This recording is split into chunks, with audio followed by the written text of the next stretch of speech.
नमस्ते। आज के इस एक्सप्लेनर में हम एक ऐसे विषय पर बात करने वाले हैं जो सुनने में तो बहुत भारी भरकम लगता है, लेकिन असल में हम सब की जिंदगी से जुड़ा है। हम बात कर रहे हैं बिहार बिल्डिंग बायलॉज 2026 की।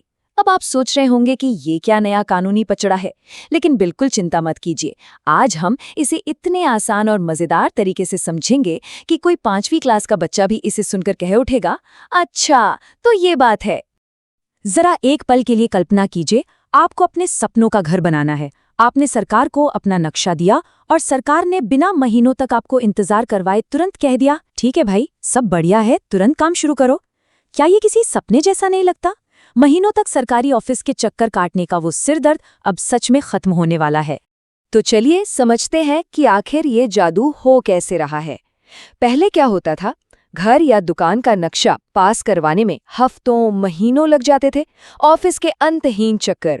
लेकिन अब उस पुरानी और उबाऊ प्रक्रिया की जगह ले ली है एक बिल्कुल नए सिस्टम ने। इसे नाम दिया गया है ट्रस्ट एंड वेरीफाई, यानी पहले भरोसा करो और फिर जांच करो। इससे परमिट तुरंत मिलते हैं और कंस्ट्रक्शन फटाफट शुरू होता है। अब ये ट्रस्ट एंड वेरीफाई आखिर है क्या भला? इसे एकदम सिंपल शब्दों में समझते हैं। मान लीजिए एक टीचर ने अपनी स्टूडेंट से कहा, मुझे तुम पर पूरा भरोसा है कि तुमने अपना होमवर्क एकदम सही किया होगा, तो लो तुम्हें फुल मार्क्स। और बाद में टीचर आराम से उस होमवर्क की जांच करता है। सरकार अब लो और मीडियम रिस्क वाली इमारतों के लिए बिल्कुल यही कर रही है। आपके नक्शे पर भरोसा करके तुरंत परमिट दे दिया जाता है और असली जांच आराम से बाद में होती है। तो चलिए अब मिलते हैं कंस्ट्रक्शन की दुनिया के उन असली हीरो से जो इस नए सिस्टम को जमीन पर उतारने वाले हैं। अब यहाँ एक बड़ा ट्विस्ट है।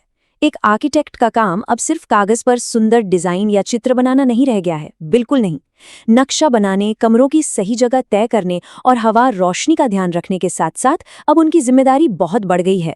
उन्हें खुद साइट पर जाना होगा और ये जांचना होगा कि भाई जो नक्शे में बना है क्या सच में जमीन पर वही बन रहा है। उनकी कानूनी जिम्मेदारी अब पहले से कहीं ज्यादा है। और दूसरे सबसे जरूरी इंसान है हमारे स्ट्रक्चरल इंजीनियर। इन्हें आप अपनी बिल्डिंग का डॉक्टर समझ लीजिए। जैसे डॉक्टर हमारी हड्डियां चेक करके बताते हैं कि हम कितने फिट हैं, वैसे ही ये इंजीनियर बिल्डिंग के कॉलम और बीम की मजबूती चेक करते हैं। ये एक आधिकारिक सर्टिफिकेट देते हैं कि भूकंप आने पर भी आपकी बिल्डिंग सीना ताने खड़ी रहेगी और गिरेगी नहीं। आगे बढ़ते हैं और देखते हैं इमारत बनाने के कुछ सबसे जरूरी और आसान नियम। चीजों को एकदम आसान बनाने के लिए सरकार ने बिल्डिंग्स को उनके साइज और काम के हिसाब से 3 सिंपल कैटेगरीज में बांट दिया है। पहला है लो रिस्क, जिसमें हमारे और आपके छोटे परिवार वाले घर आते हैं। दूसरा है मॉडरेट रिस्क, जिसमें थोड़ी बड़ी इमारतें जैसे छोटी कमर्शियल बिल्डिंग्स आती हैं। और तीसरा है हाई रिस्क, जिसमें बड़ी बड़ी फैक्ट्री या ऊंचे अपार्टमेंट्स आते हैं, जहां खतरा थोड़ा ज्यादा हो सकता है ना? एकदम आसान क्लासिफिकेशन। अब एक और शब्द आपने जरूर सुना होगा, सेटबैक।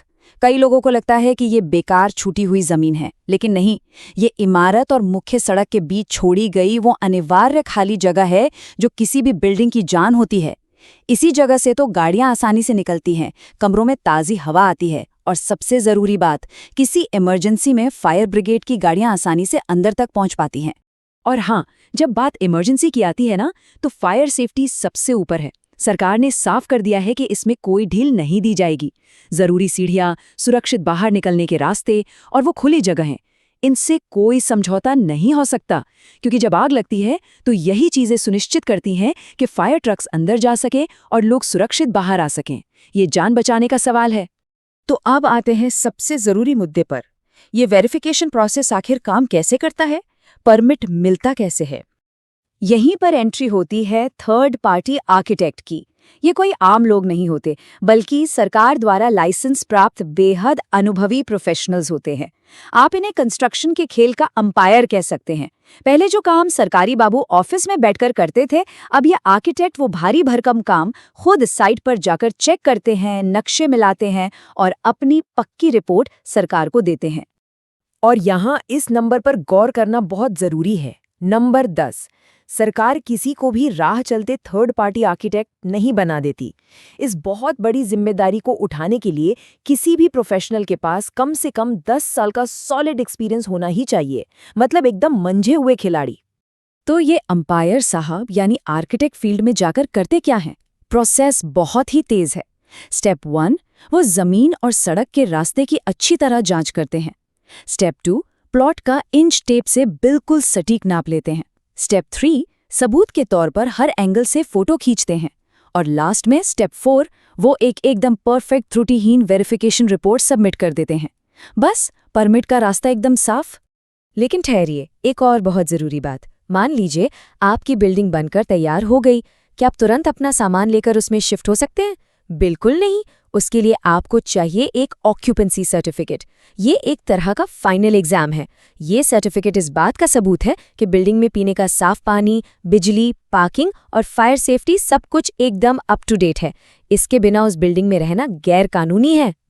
अब आपके मन में भी वो सवाल आ रहा होगा जो मेरे मन में आया था, क्या होगा अगर कोई झूठ बोल दे? जरा सोचिए, अगर काम को और जल्दी निपटाने के चक्कर में या थोड़े से पैसों के लिए किसी आर्किटेक्ट या इंजीनियर ने कोई झूठी रिपोर्ट जमा कर दी तो?